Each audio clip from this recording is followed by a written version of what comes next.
এখন দেখো slide callipers. তো স্লাইড ক্যালিপার্স হচ্ছে এই অধ্যায়ের সবচেয়ে ইম্পর্টেন্ট টপিক, কেননা প্রতিবারই এখান থেকে কোশ্চেন আসে। বোর্ড প্রশ্ন যদি অ্যানালাইসিস করো দেখবা প্রতিবারই স্লাইড ক্যালিপার্স থেকে প্রশ্ন দিয়ে দিছে। আচ্ছা, এখন কথা হচ্ছে যে এই যে স্লাইড ক্যালিপার্স থেকে যে প্রতিবার প্রশ্ন আসে, তার মানে কি এখানে এখন দাঁড়িয়ে আমি স্লাইড ক্যালিপার্সের উপর 3 ঘন্টার একটা ক্লাস দেবো নাকি? না। কথা হচ্ছে তোমার লাগবে যতটুকু ততটুকু নাও, এর উপর অনেক জ্ঞান গুগলে, ইউটিউবে তোমরা যেখানে সার্চ করো পারবা।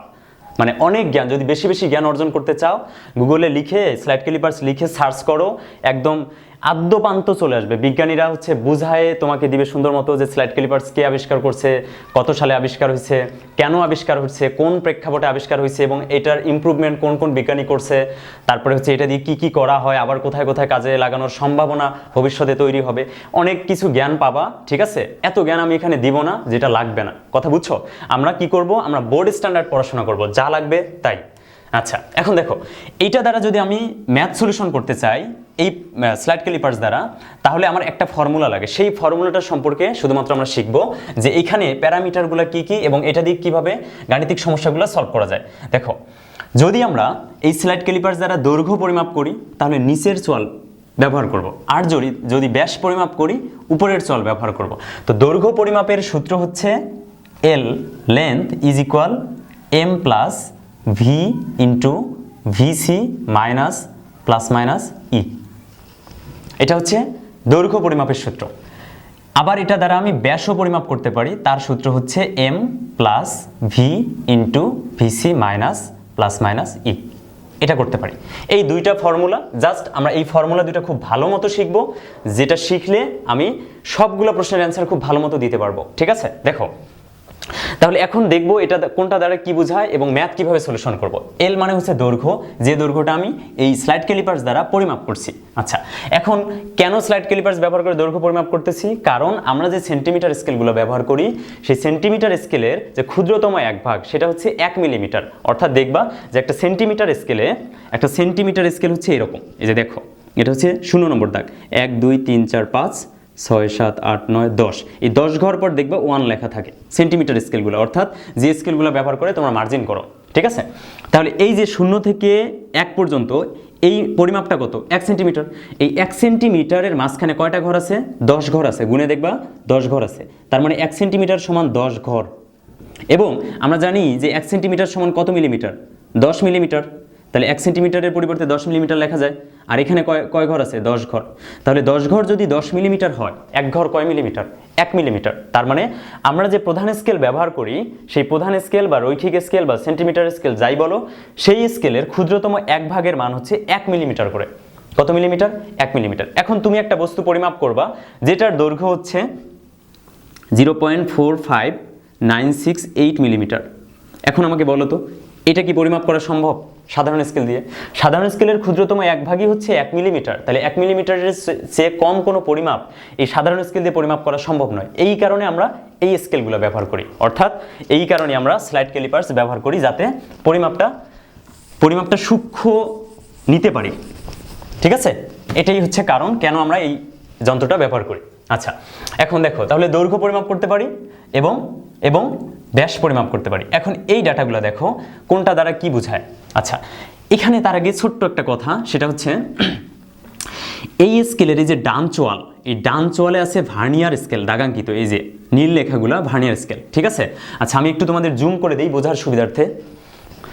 আচ্ছা, আশা করি কিছুটা দেখতে পারতেছো। এখন দেখো এই যে এটা হচ্ছে ভার্নিয়ার স্কেল, অর্থাৎ এই যে ব্লু কালারের যে স্কেলটা আছে এটা হচ্ছে ভার্নিয়ার স্কেল, আর এই যে রেড কালারের যে স্কেলটা আছে এটা হচ্ছে প্রধান স্কেল বা সেন্টিমিটার স্কেল। এখন এখানে এই দুইটা স্কেলকে কাজে লাগিয়ে আমরা পরিমাপ করব কিভাবে? দেখো এই ভার্নিয়ার স্কেলে কয়টা দাগ আছে টোটাল? 0 থেকে 5 10 15 20, 20টা ঘর আছে ভার্নিয়ার স্কেলে। তার মানে ভার্নিয়ারের মোট ভাগ সংখ্যা হচ্ছে 20। এবং দেখো এর 0 নম্বর যে দাগটা সেটা কি? এই ভার্নিয়ার স্কেলের 0 নম্বর দাগ এখানে শুরু হয়েছে। এই ভার্নিয়ার স্কেলটা থাকবে হচ্ছে ডান চোয়ালে, ভার্নিয়ার স্কেল থাকবে ডান চোয়ালে, এবং এই ডান চোয়ালটাকে বামে ডানে স্লাইড করা যাবে মানে মুভমেন্ট করানো যাবে। এবং এই যে বাম চোয়ালটা আছে এটা স্থির, এটা ফিক্সড, কোনো দিকে যাবে না, এটা স্থির থাকবে। তাহলে এটাকে মুভ করা যাবে না। এবং এই স্থির বাম চোয়ালের সাথে থাকবে হচ্ছে প্রধান স্কেল, অর্থাৎ প্রধান স্কেল স্থির, বাম চোয়াল স্থির। ভার্নিয়ার যে স্কেল সেটা মুভেবল, অর্থাৎ সেটা স্লাইড করা যায় এবং ডান চলকেও স্লাইড করা যায়। তার মানে যখন কোনো প্রকার বস্তু এখানে থাকবে না, তখন এই যে ভার্নিয়ার স্কেলের যে 0 নম্বর দাগটা এইটা এবং এই প্রধান স্কেলের যে 0 নম্বর দাগটা এই যেটা, এইটাকে টেনে এনে এখানে লাগাই দাও, এটাকে টেনে এনে এখানে লাগাই দাও। এটাকে যেহেতু স্লাইড করা যায়, একে বাম দিকে স্লাইড করে এখানে নিয়ে আসলাম। তাহলে দেখো ভার্নিয়ার স্কেলের 0 নম্বর দাগ এখানে এসে প্রধান স্কেলের 0 নম্বর দাগের সোজা হয়ে যাবে। যখন সোজা হয়ে যাবে তখন এখানে কোনো পরিমাপ পাওয়া যাবে না, কারণ ভার্নিয়ারের 0 নম্বর দাগ প্রধান স্কেলের 0 নম্বর দাগের সাথে তখন মিলে গেছে। ঠিক আছে, এখন এই যে স্ক্রুটা আছে এটাকে একটু ঢিলা করে দিলাম, দেওয়ার পর এটা তো স্লাইড করা যায়, মানে এটা ঢিলা করলে এই স্কেলটাকে স্লাইড করা যাবে এপাশে ওপাশে। এখন আমি একটা বস্তু স্থাপন করব, তো এইটা যেহেতু এর সাথে লেগেছিল, অর্থাৎ আদি অবস্থায় কীরকম থাকবে? আদি অবস্থায় হচ্ছে এই সোয়ালে, এটা মনে করো বাম চোয়ালের 0 নম্বর দাগ তো এইটা, এই যে এই চোয়ালটা এখানে আঁকছি, এবং ভার্নিয়ারের যে চোয়ালটা এটা এই পাশ থেকে যেটা আসলো সেটা হচ্ছে এইটা, এই যেটা। ঠিক আছে, ভার্নিয়ারের স্কেলে যে চোয়ালটা সেটা আসলো, সেটারও 0 নম্বর। তাহলে যখন কোনো বস্তু নাই, ভার্নিয়ারের এই চোয়ালটা এখানে আসলো এবং এর 0 নম্বর দাগের সাথে এর 0 নম্বর দাগ দেখো তো মিলে গেছে না? মিলে গেছে। এই মিলে যাওয়ার অর্থ হচ্ছে যে এখানে কোনো বস্তু স্থাপন করা হয়নি, এবং এই স্কেলটা যদি এর 0-র সাথে সোজাসুজি এভাবে মিলে যায়, তার মানে এই যন্ত্রেও কোনো প্রকার ত্রুটি নেই। আর যদি এই ভার্নিয়ার স্কেলটা ডানে সরে থাকে, তাহলে এখানে ধনাত্মক ত্রুটি আছে। আর যদি এই ভার্নিয়ার স্কেলটা এই দিকে বামে সরে থাকে, তার মানে এর মধ্যে ঋণাত্মক ত্রুটি আছে। তাহলে সেখান থেকে আমি ত্রুটিটা কিন্তু নিতে পারবো। আচ্ছা, এখন কথা হচ্ছে আমি যখন বস্তু স্থাপন করব তখন কি করব? এই ডান চলটাকে এই দিকে স্লাইড করব। স্লাইড করলে এরকম একটা ফাঁকা জায়গা তৈরি হবে, তখন আমি মাঝখানে একটা বস্তুকে প্রবেশ করাই দেব। সেটা কোথায়? সেটা হচ্ছে এই যে এইখানে, এখানে একটা বস্তুকে কি করব? প্রবেশ করাই দেব। আচ্ছা, এখন এখানে যখন একটা বস্তুকে প্রবেশ করাই দিচ্ছি, তখন এই ভার্নিয়ারের 0 নম্বর দাগ আগে যে এটার 0 নম্বর দাগের সাথে মিলেছিল সেটা তো আর 0 থাকবে না, এখানে যেহেতু গ্যাপ হয়েছে, তাহলে এই ডান চোয়ালটা এদিকে স্লাইড করছে, সরে গেছে। সরে কোথায় আসছে? এখানে আসছে। কথা কি বুঝছো?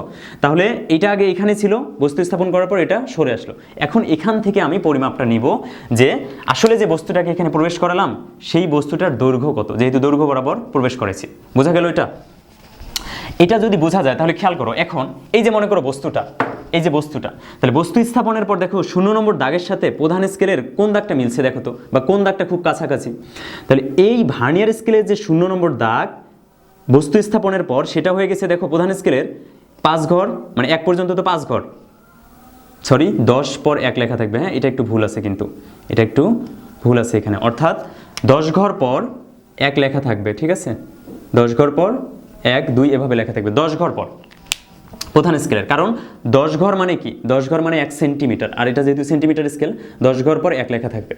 এখন দেখো ভার্নিয়ার স্কেলের 0 নম্বর দাগ এই প্রধান স্কেলের 1 2 3 4 5, 5-এর চেয়ে একটু বেশি, তাই না? তাহলে 5-এর নিকটবর্তী, কাছাকাছি।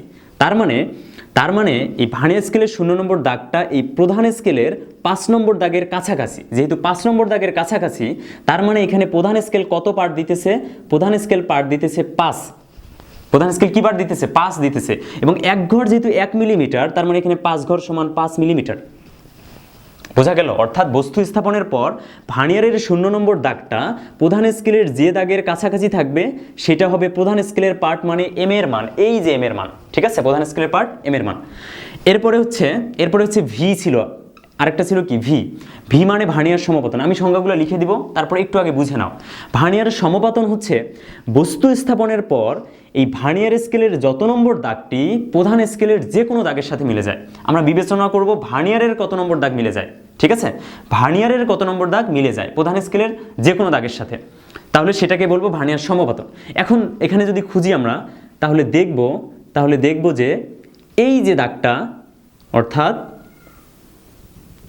এই দাগটা একটু দেখো তো, দেখো ভার্নিয়ারের এই দাগটার সাথে উপরের যে স্কেল, অর্থাৎ লাল স্কেল এবং নীল স্কেলের এই দাগটা, এটার একটা দাগ এবং এটার একটা দাগ সোজা হয়ে গেছে না? একদম সোজা হয়ে গেছে। তার মানে ভার্নিয়ারের যত নম্বর দাগটি প্রধান স্কেলের যে কোনো দাগের সাথে একদম সোজাসুজি মিলে যাবে সেটা হচ্ছে ভি এর মান, ভার্নিয়ার সমপতন। তো এখানে ভার্নিয়ার স্কেলের কত নম্বর দাগ উপরের যে কোনো দাগের সাথে মিলে গেছে।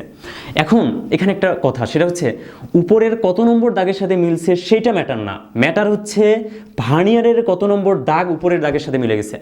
ভার্নিয়ারের কত নম্বর সেটাই ম্যাটার। তাহলে ভার্নিয়ারের কত নম্বর দাগ মিলছে যদি গুনি আমরা, 1 2 3 4 5 6 7, তাহলে এই যে দেখো ভার্নিয়ারের 7 নম্বর দাগটা উপরের একটা দাগের সাথে মিলছে, তার মানে এই ভার্নিয়ার সমপতন হচ্ছে 7 এবং এর কোনো একক নাই। কেন একক নাই?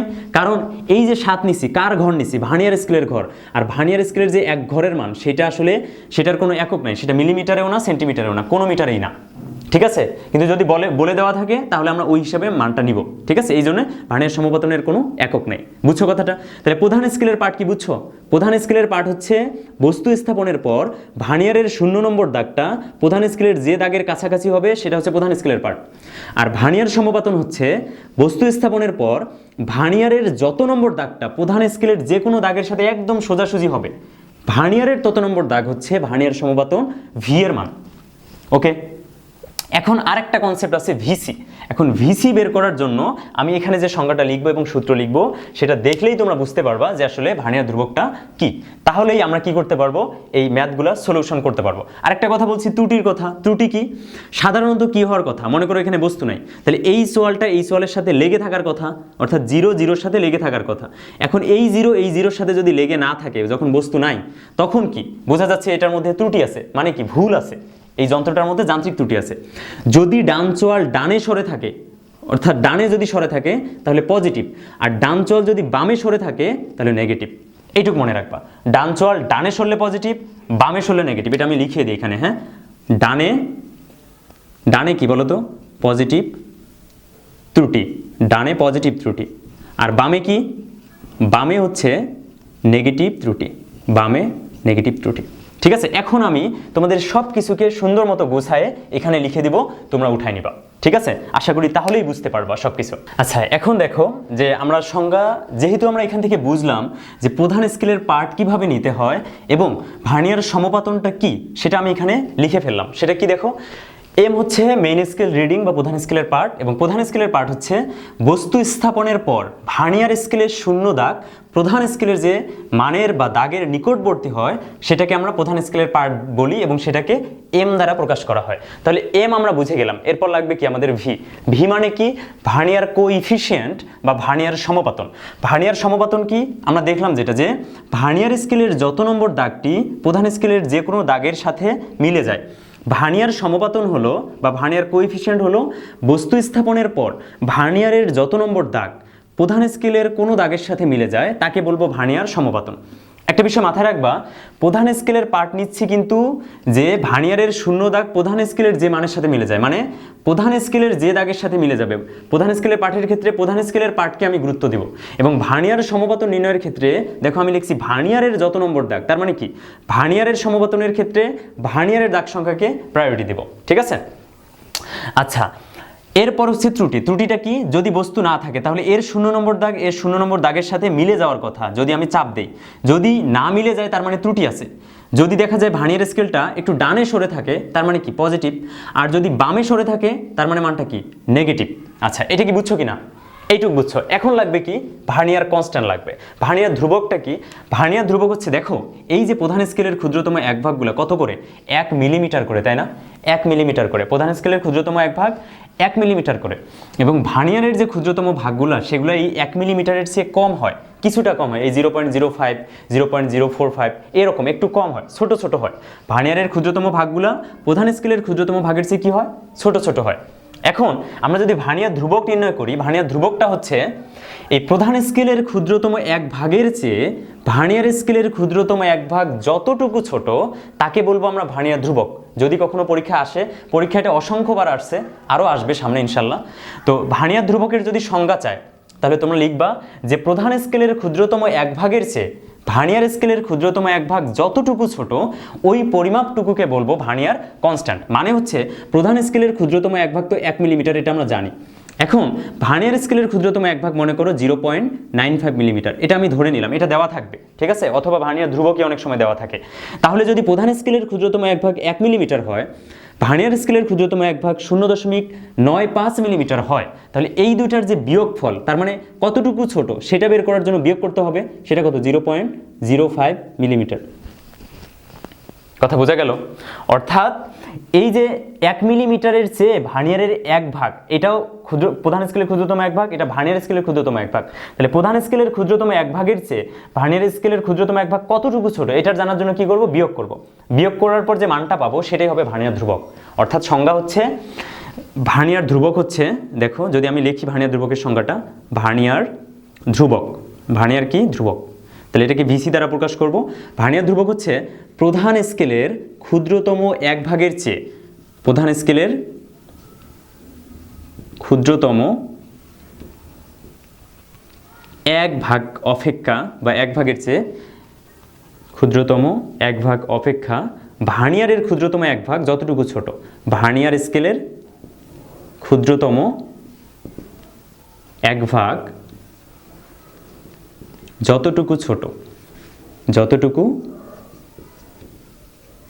ছোট, ঠিক আছে, তাকে বলবো কি ভার্নিয়ার ধ্রুবক। ঠিক আছে, এটাকে বলবো ভার্নিয়ার ধ্রুবক, যে ভার্নিয়ার প্রধান স্কেলের ক্ষুদ্রতম 1 ভাগ অপেক্ষা ভার্নিয়ার স্কেলের ক্ষুদ্রতম 1 ভাগ যতটুকু ছোট তাকে বলবো ভার্নিয়ার ধ্রুবক বা ভার্নিয়ার কনস্ট্যান্ট। এখন এই ভার্নিয়ার ধ্রুবকটা যখন আমরা নির্ণয় করব তখন আমাদের ভার্নিয়ার ধ্রুবক অনেক সময় দেওয়া থাকবে না, তখন দুইটা সূত্র ব্যবহার করব আমরা। একটা সূত্র হচ্ছে VC is equal S divided N, S divided N. S divided N মানে কি, এখানে এস হচ্ছে প্রধান স্কেলের ক্ষুদ্রতম 1 ভাগ, প্রধান স্কেলের ক্ষুদ্রতম 1 ভাগ, প্রধান স্কেলের ক্ষুদ্রতম 1 ভাগ, সেটা কত তোমরা জানো সবসময় কত, 1 মিলিমিটার, ডিভাইডেড এন মানে হচ্ছে ভার্নিয়ার স্কেলের মোট ভাগ সংখ্যা। এখন তোমরা বলো তো যে স্কেলটা আমি আঁকছি এখানে ভার্নিয়ার স্কেলের মোট ভাগ সংখ্যাটা কত, ভার্নিয়ার স্কেলের মোট ভাগ সংখ্যা এটা হচ্ছে এন এর মান। তাহলে যে স্কেলটা আমি আঁকছি এখানে 20, তো এমনও স্কেল থাকতে পারে যেখানে 100টা আছে, যেটা দেয়া থাকবে সেটা নিয়ে কাজ করবা।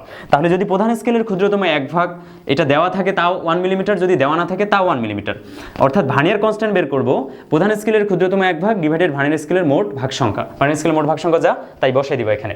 এটা হচ্ছে একটা ফর্মুলা।